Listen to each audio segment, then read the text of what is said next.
Tent height, एक conical tent दे रखा है, एक टेंट है जो क्या है, कोन के टाइप का है, जिसको अगर हिंदी में बोलते हैं शंकु, शंकुआकार, अगर इसको हिंदी में बोलते हैं शंकु।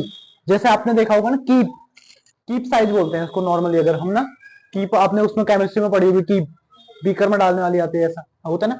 अब कोनिकल टेंट है, हाइट 10 मीटर, ठीक है, और रेडियस की 24 मीटर। सिंपल सा है, हमको निकालना क्या है इसमें, slant height of the tent. पहला क्या करा, स्लैंट हाइट, स्लैंट हाइट।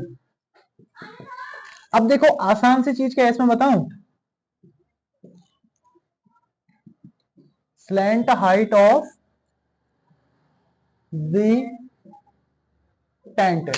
अब एक चीज समझना ना, ए होने को तो एक तरीके से, होने को तो एक तरीके से क्या है, ए एक हमारा क्या बन जाता है, राइट एंगल ट्रायंगल। इसमें लगता है पाइथागोरस थ्योरम ही है, लेकिन इसके अकॉर्डिंग हम इसको थोड़ा अलग तरीके से पढ़ते हैं, ठीक है। स्लैंट हाइट इक्वल टू, यानी कि इसकी स्लैंट हाइट ये होगी, देखो ए बी, इसका पॉइंट ओ, ठीक है।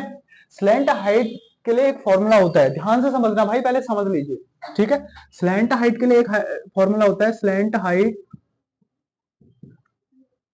इक्वल टू, ये होता है under root H square plus R square.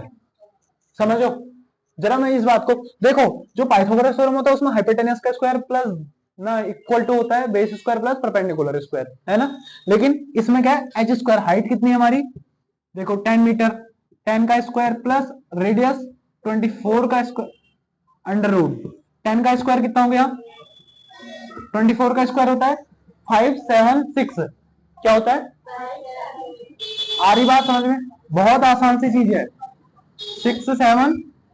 676 किसका स्क्वायर रूट होता है, इसका स्क्वायर रूट होता है 26।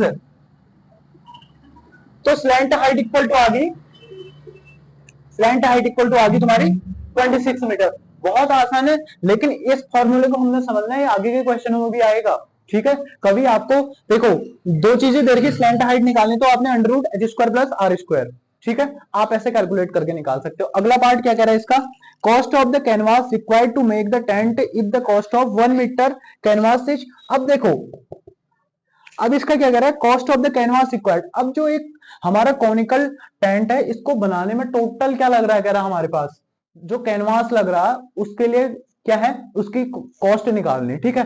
तो हम इसके लिए हम क्या निकालेंगे, इसका पहले curved surface area. Curved surface area क्यों, वो भी मैं आपको बता रहा हूं, और कॉस्ट कितनी है 70 रुपीज 1 मीटर की, पर मीटर की, ठीक है। देखो कर्व्ड एरिया क्यों कहा जाता है, जैसे मैंने तुमको उसमें क्यूब और क्यूबॉइड में समझाया था, literal surface area, literal surface area 4 wall के लिए लग रहा था, है ना। इसमें कर्व्ड सरफेस एरिया, देखो जो एक टेंट है ना, टेंट का जो आपका जो कैनवास यूज होगा, कहां यूज होगा, इसके चारों तरफ यूज होगा, नीचे थोड़ा ना यूज होगा, यहां यूज होने वाला है, नहीं होगा, नीचे तो खोखला है ना, तो यहां पर क्या लगेगा आपका कर्व्ड सरफेस एरिया। तो पहले लिखो curved surface area equal to curved surface area equal to area, यहां पर लिखना कोनिकल टेंट, ठीक है, conical conical tent curved surface area equal to, pi की वैल्यू 22.7 ही लिख रखा है इसमें, कुछ और तो चेंज नहीं करनी ना। 22, आर कितना है 26 है, यही तो निकालना था ना हमको, इसमें हमने यही तो निकाली है ना।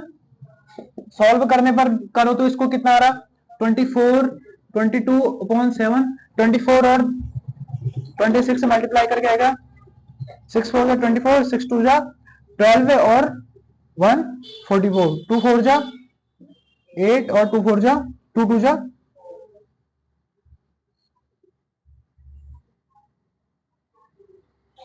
624 मल्टीप्लाई बाय 624, इसको सॉल्व करें जरा।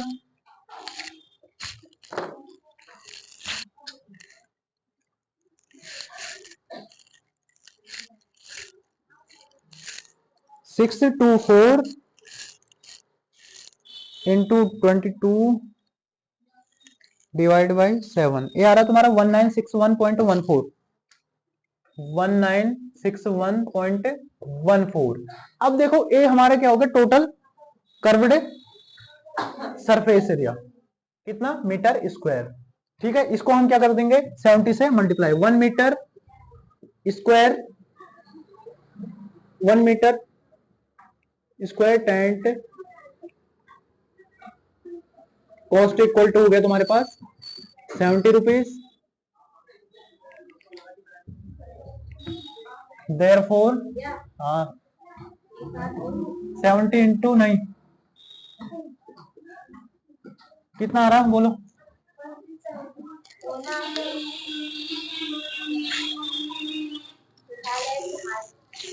साइलेंट आई।